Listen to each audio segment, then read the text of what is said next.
Hey besties, my name's Emma and I went to the Sydney Royal Easter Show Arts Preview Night and I have to tell you all about it. My work was on display, I saw the wildest things, and I left feeling so inspired. So you might be wondering, what even is a Sydney Royal Easter Show? So if you're not from Australia, the Sydney Royal Easter Show is a massive annual event. Kind of like a country fair meets exhibition meets food festival. There are rides, show bags, animals, and my favorite part of all, the arts and crafts. And before the Easter show starts, all of the arts and crafts are judged and they hold the arts preview night. Okay, so let me paint the scene for you.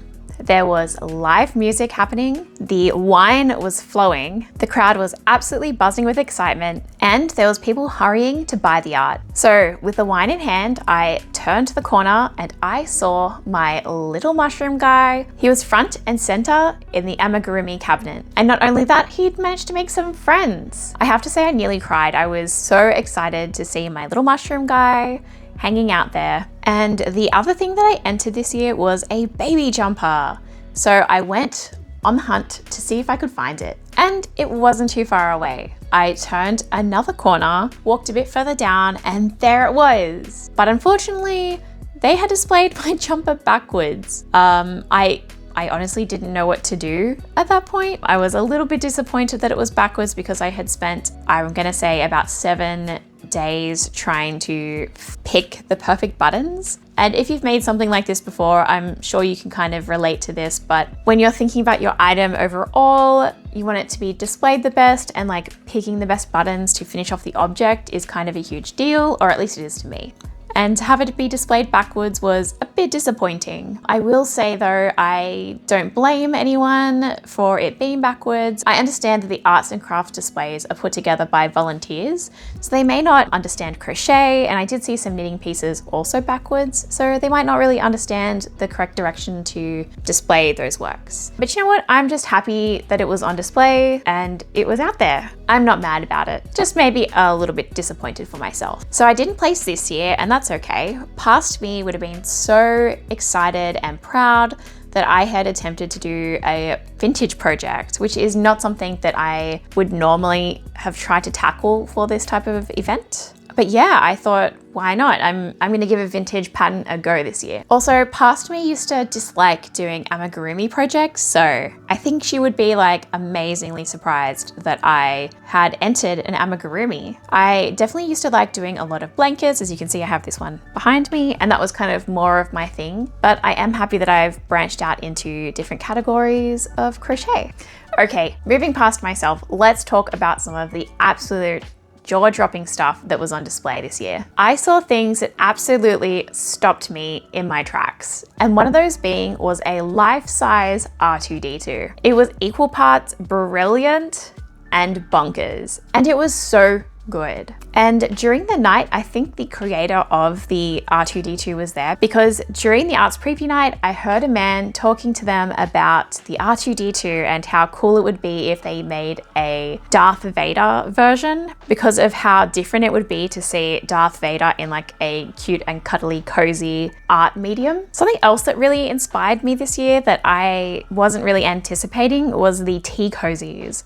Wow, some people are so talented. I don't know how they did these, but some of my highlights were a bin chicken. And for those of you who aren't from Australia, a bin chicken is an ibis bird. And this is what it looks like. And we call them bin chickens because they are always in the bin. And also, if you're a fan of Little Shop of Horrors, somebody had crocheted an Audrey too and put it on a teapot, and it was so cool. My mind was absolutely blown. Also, I want to give a shout out to the under 12s and under 20s category of crochet, because they had some amazing things going on in their cabinet. Again, another one that I really liked was a tea cozy, but it had little like chickens or maybe they're ducks on top of it. So cute, so on theme, so much talent was put into that. And it was by someone who was under 12. They should be really proud of themselves. It was a great entry. Also, as I was walking around, I'm not gonna say I was looking for a new hobby, but one definitely found me. Once I saw the tatting entries, my mind was like, oh my gosh, I need to do these. I need to learn tatting. If you're tatting, let me know in the comments below. Do you enjoy it? I've now added another craft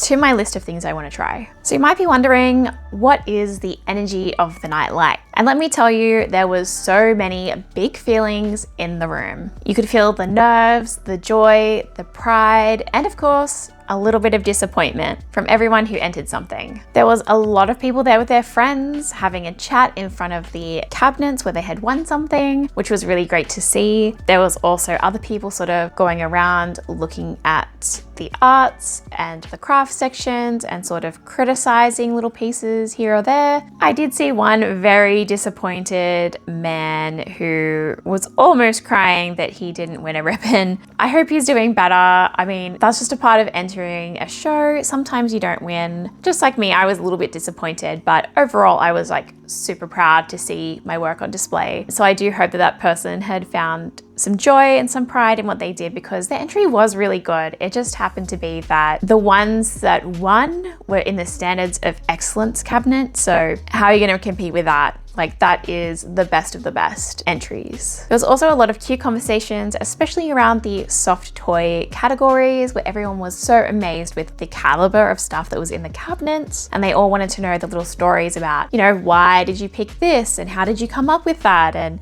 did you use a pattern? It was so inspiring and just fun to see the craft community having a chat with each other and really embracing the differences that we have for the same craft. Also, there was a great age range of people. There was some really younger people and some older people, and everyone was just having a chat and just really enjoying the crochet, the knitting. Man, it was so inspiring to see. There was also photography and painted art pieces that were also for sale. So some people were also there to buy artworks, which I think is really cool. And when you enter the Royal Easter Show, you can put a price for how much you would like to sell your item if you want to sell it, or you can select that you don't want to sell it at all. That's totally fine. It was really fun seeing how many of the exhibitions had actually been sold on the night. So if you're a keen art collector and you want to get in on maybe a painter's work, or if you want to buy something from your favorite crocheter or knitter or even ceramicist, make sure that you go to the arts preview night, because you can get a first pick of whatever painting or item that you want to buy. And you might be wondering, why does all of this matter? This just reminds me of how beautiful the community is and why showcasing your arts and crafts really matters. It just brings people together. So if you're going to the Sydney Royal Easter Show, make sure you check out the Arts and Crafts Pavilion. And let me know in the comments below, have you entered your local show? Have you actually entered the Royal Easter Show? Have you won a ribbon? Let me know. And if you managed to catch the Arts and Crafts this year already, tell me which was your favorite piece. What inspired you? Thanks for watching. Like, comment, and subscribe, and I'll see you in the next video. Bye!